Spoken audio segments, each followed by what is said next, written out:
नमस्कार विद्यार्थियों, स्वागत है आप लोगों का उत्कर्ष अर्थिंग क्लासेस के यूट्यूब चैनल पे। आज का अपना सेशन सफलता की कहानी सफल अभ्यर्थी की जुबानी पे। आज हम एक ऐसे स्टूडेंट से मिलवाने वाले हैं जिसकी रैंक रही है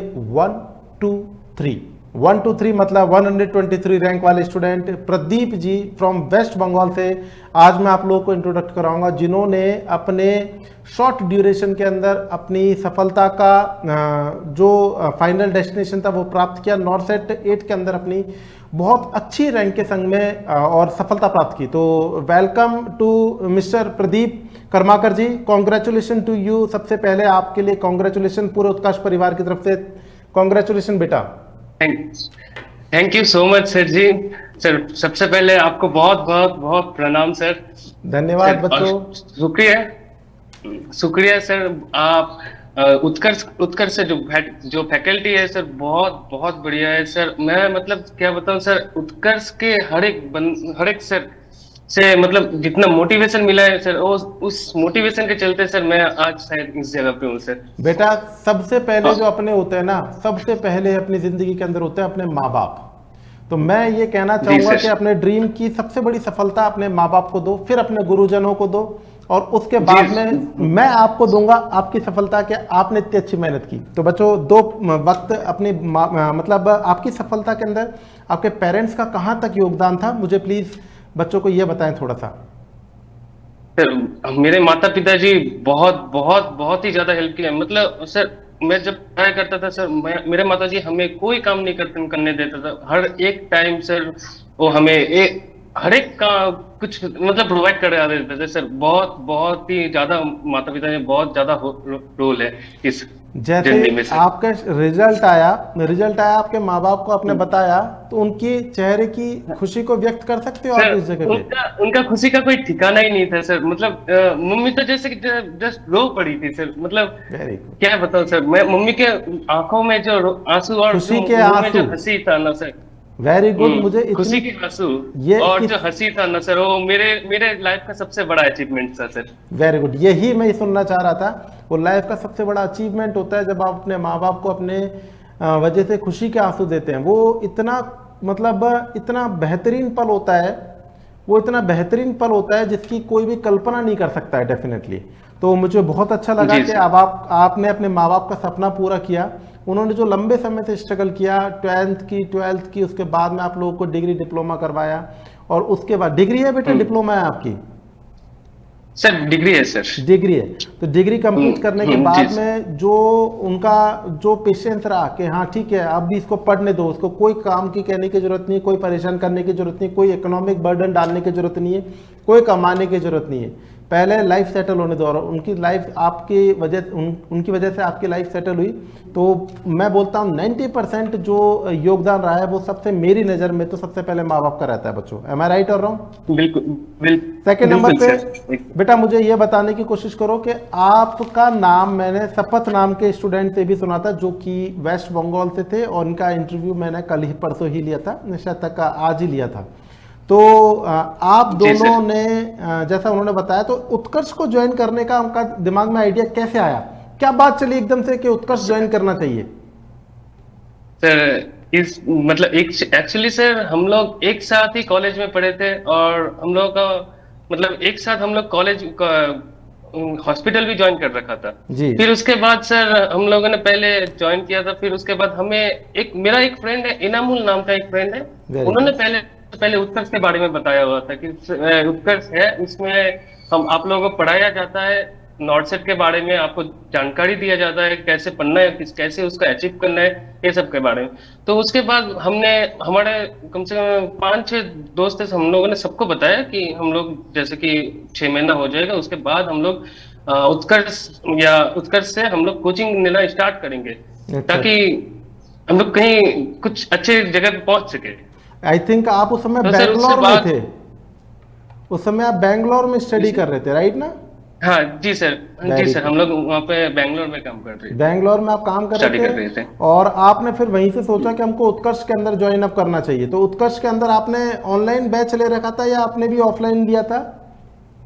नहीं सर, मैं ऑफलाइन बैच लगा रखा था, वो भी सर शपथ के साथ ही एक साथ हम लोग ने गए थे।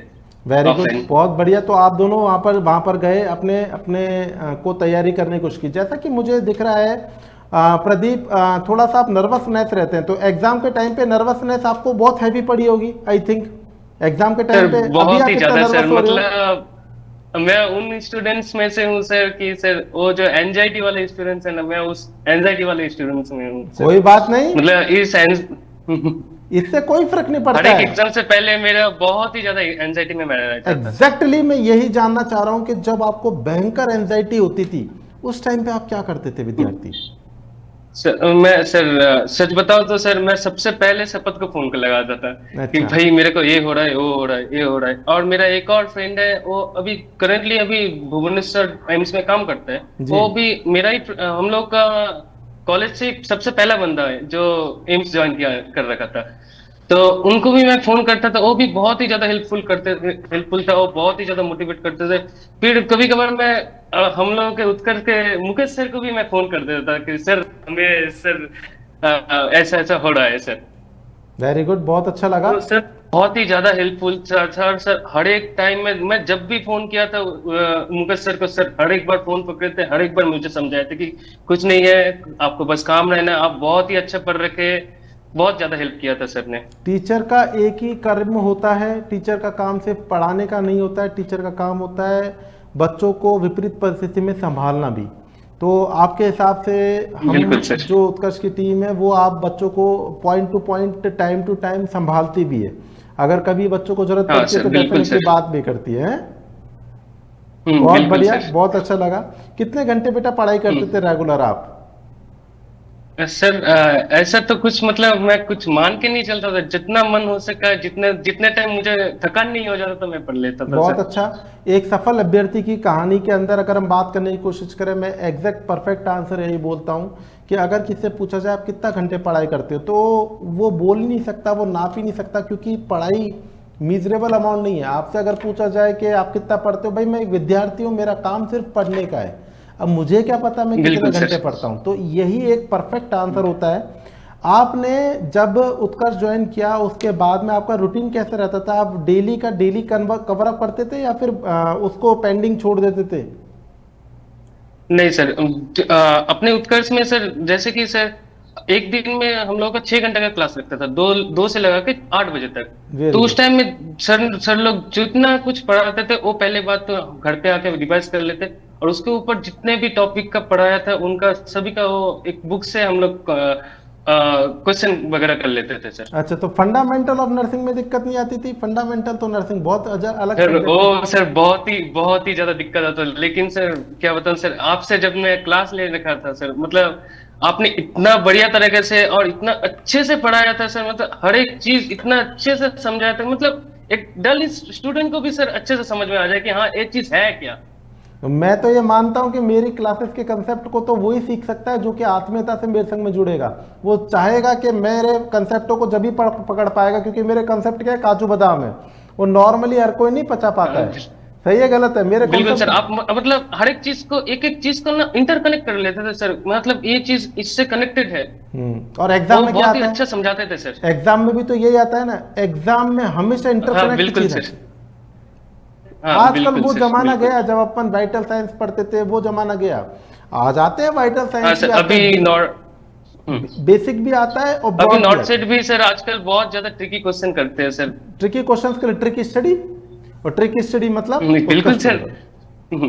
बिल्कुल अच्छा लगा मुझे आपसे बात करके। लास्ट टाइम पे बच्चों आप ये बताओ कि अपने को नेगेटिव कंट्रोल करने के लिए एक बहुत हवा बना रहता है। मेरे हिसाब से तो ऐसा लगता है विद्यार्थी प्रदीप के नेगेटिव कंट्रोल करने के लिए कुछ एक्स्ट्रा एफर्ट्स लगाने की ज़रूरत नहीं होती है। मैं अपना सजेशन देने की कोशिश करूं बच्चों को, नेगेटिव कंट्रोल अपने आप हो जाता है अगर आपके कॉन्सेप्ट क्लियर है तो। आपका कॉन्सेप्ट बिल्कुल क्लियर सर, है, बहुत ही ज्यादा जरूरी है सर। कॉन्सेप्ट के बिना आप कितने भी हाथ पांव मार लो, नेगेटिव कंट्रोल नहीं होगा। आपको ये बिल्कुल बात सर। क्लियर कर, पर तब भी मैं आपसे पूछना चाहूंगा क्योंकि आप स्टूडेंट हैं, जो सुन रहे हैं वो भी स्टूडेंट है, तो नेगेटिव कंट्रोल करने के लिए आपने एक्स्ट्रा क्या एफर्ट्स लगाए? सर हमने जैसे कि सर हम हमारे पास तीन तीन बुक ही था सर, एक पीआर यादव था, एक सौंदर्य था, एक मौसमी था, ये तीनों बुक था। तो हमारे एक सीनियर ने हमें बताया था कि सर जैसे कि आप क्वेश्चन कर रहे हो, ऐसा तो हो नहीं सकता कि हर एक क्वेश्चन आपको हो जाएगा, नहीं हो सकता है। आपको जो टॉपिक से आपने मान के चलिए कोई भी टॉपिक ले लिया, उससे क्वेश्चन कर लिया, और उससे एक क्वेश्चन छूट रहा है आपसे, मतलब हो नहीं रहा है, तो पहली बात तो आप उसको ढूंढो, रैशनल ढूंढो कि कहाँ से हो रहा है। अब नहीं, उसके बाद हमने क्या किया, एक चीज लगाई मैंने अपने तरफ से, कि जैसे कि मतलब क्वेश्चन का कोई आंसर था, वो आंसर लेके मैंने जहां पे मैंने थ्योरी पढ़ रखा था, उस थ्योरी पे मैं लिख देता कि जो भी एग्जैक्टली। होगा, जो है, जो होता है, फिर जाकर जो मैं हम लोग थ्योरी वापस से रिवीजन करते, तो थ्योरी भी हो जाता था फिर, और एक अपना क्वेश्चन भी हो जाता था, एक साथ वेरी दोनों एक गुड। साथ हो जाता था। ये एक आज बहुत अच्छी चीज़ निकल करके आई कि एक्सेप्शनल जो कंडीशंस होती हैं विद्यार्थियों, सभी याद रखिएगा कि आपके को या तो इन चीज़ों को जो एंटिक और यूनिक और डिफिकल्ट क्वेश्चन है उनको अलग नोटबुक में लिख लो, और या फिर उनके रेशनल को अपनी थ्योरी के अंदर मेंशन कर दो, सेम पॉइंट पे सेम जगह पे। सेंट्रल लाइन का अगर आप लोग पढ़ रहे बिल्कुल हैं, सर। सेंट्रल लाइन के अंदर आप लोगों ने फ्लश मेथड पढ़ा, अब कुछ नया फ्लश मेथड के अंदर अगर कोई एड ऑन हो रहा है तो आप वहीं पर सेंट्रल लाइन के फ्लश मेथड के अंदर आप मेंशन कर दोगे, तब जब आप सेंट्रल लाइन की थ्योरी को रिवाइज करोगे तो वो जो आपका न्यू कंसेप्ट है वो भी रिवाइज हो जाएगा, जिससे मटेरियल इधर उधर फैलेगा नहीं। ओवरऑल अपन को एक नोट्सों को सही दिशा में बनाते हुए स्टडी करनी चाहिए, इस हिसाब से आप लोग अच्छी नॉलेज गेन कर पाओगे। एम आई राइट प्रदीप? बिल्कुल सर, एकदम सर, लास्ट एकदम टाइम सर। पे प्रदीप बिल्कुल अपने विद्यार्थियों को आप प्लीज बताएं कि अगर इनका सपना नॉर्थ सेट 9 हो या फिर कोई सा भी एग्जाम क्रैक करना हो, तो लास्ट के साथ 4 मंथ अब उनके पास में, लास्ट मान लेते हैं एवरेज 4 मंथ है, तो उनको किस प्रकार से तैयारी करनी चाहिए कि उनका एक बार में सिलेक्शन हो जाए?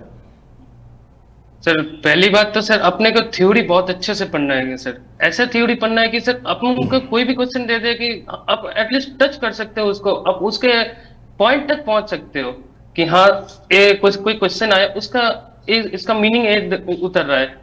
तो हम लोग उस पहले तो अपने को थ्योरी को बहुत अच्छे से पढ़ना होगा, फिर जाके आप लोग को क्वेश्चन पे थोड़ा बहुत फोकस करना पड़ेगा, बहुत अच्छे से फोकस करना है, और क्वेश्चन का लैंग्वेज को अपने को समझने का बहुत ज्यादा जरूरी है, क्योंकि सिलेक्शन वही दिलाता है कि आप अगर क्वेश्चन पूछ ऐसा रहे और आप आंसर कुछ अलग दे रहे हो, तो उसका तो कोई मतलब नहीं है, लेकिन तो फिर सर आपको क्वेश्चन सबसे अच्छे तरीके से पढ़ना होगा, फिर उसको जाके रैशनल, मतलब उसके वो चारों पॉइंट है, उस चारों पॉइंट को पढ़ना पड़ेगा। उन चारों पॉइंट में से आपको जब क्वेश्चन पढ़ते पढ़ते आपके दिमाग में आ जाएगा, हाँ इसका आंसर यही होगा, और फिर जाके आपका जो सबसे पहले जो आंसर आपके दिमाग में चलेगा ना सर, वो बहुत बढ़िया काम करता है। Exactly, exactly. कहाँ सुनी है बात आपने, कहीं सुनी है क्या ये बात? सर ये एकदम बिल्कुल सर, ये आपका ही सर, वही है सर। मतलब मैं ये कहता हूँ हर बार कि अगर आपकी थ्योरी में है सर दम, बिल्कुल। तो आंख बंद करके आप लोग क्वेश्चन को ढंग से पढ़ लोगे ना, एक बार आंख क्लियर कट ओपन आई से प्रेजेंस ऑफ माइंड से क्वेश्चन पढ़ लिया और आपकी थ्योरी क्लियर है, और फिर आपके दिमाग में जो आंसर आएगा वो अगर आपके एमसीक्यू के अंदर आंसर आ गया तो वही 100% करेक्ट आंसर होगा, देयर आर नो डाउट। तो सभी जी सर, विद्यार्थियों बिल्कुल सर। को मैं एक ही बात कहना चाहूंगा, हमारे प्रदीप ने सफलता को कोई भी शॉर्टकट नहीं बताया है, उन्होंने स्पष्ट ये बताया है कि अगर आपको विक्ट्री सक्सेस चाहिए तो आप लोग डायरेक्ट जंप मार करके टेस्ट सीरीज और इनके ऊपर जाने की कोशिश करेंगे, कुछ नहीं मिलेगा। पहले आपका टाइम लग जाए कोई इशू नहीं है, आपको रेगुलर एक बार थ्योरी पे कमांड करना पड़ेगा। 8 घंटे से 10 घंटे बिल्कुल अगर आप सर। लोग थ्योरी को देते हैं और उसके 2 से 3 घंटे अगर आप क्वेश्चन प्रैक्टिस पर रेगुलर चलते रहते हैं, तो आप भी सफलता प्राप्त कर सकते हैं 3 से 4 महीने के अंदर। नेक्स्ट नंबर आपका भी हो सकता है, अगर आप लोगों ने आज ही ठान लिया कि मुझे सिलेक्शन लेना है तो आपका भी सिलेक्शन हो सकता है, इस चीज में कोई भी दोहराया नहीं है। Thank you so much Pradeep, आपका बहुत बहुत धन्यवाद, और शपथ का भी बहुत बहुत सर, धन्यवाद दोनों बच्चों को। सर मैंने आपको भी बहुत बहुत बहुत बहुत, मतलब सर क्या बताऊं सर, बहुत बहुत आपका कृपा है सर, हम हमारे ऊपर सर। उत्कर्ष सारे फैकल्टी, मतलब सर अलग ही है सर, अलग ही है सर। थैंक यू सो शुक्रिया much. Sir, thank you so much sir, इतना अच्छा मेंटरशिप देने के लिए सर, इतना अच्छा इंटरशिप हमें इतना एक वे पे पहुंचाने के लिए, और एक नॉर्थ से अचीव करने के लिए सर, तो बहुत बेटा बहुत ज्यादा शुक्रिया सर। मैं आपसे एक रिक्वेस्ट और करूंगा, और अगर आप मेरे को टीचर मानते तो बिल्कुल ऑर्डर सर। दूंगा कि जिंदगी के अंदर हर जरूरतमंद की मदद करिएगा, हर जरूरतमंद बिल्कुल की सर, जितनी 100% मदद कर, करना ही क्योंकि है। ये ऊपर वाले ने गुड लक दिया है, चाम दिया है आपको, आपके अंदर अच्छा ही देख करके आपको शॉर्ट इसके अंदर आपको सेंट्रल गवर्नमेंट एम्प्लॉयर बनाया, तो हर एक व्यक्ति की मदद करिएगा जितना अपन हो सके, याद रखना बेटा। जी सर, बिल्कुल सर। थैंक यू बिल्कुल सो सर। मच, मिलते थैंक यू हैं सो मच दोबारा सर। नए विद्यार्थी के संग में। Thank you so much. जय हिंद।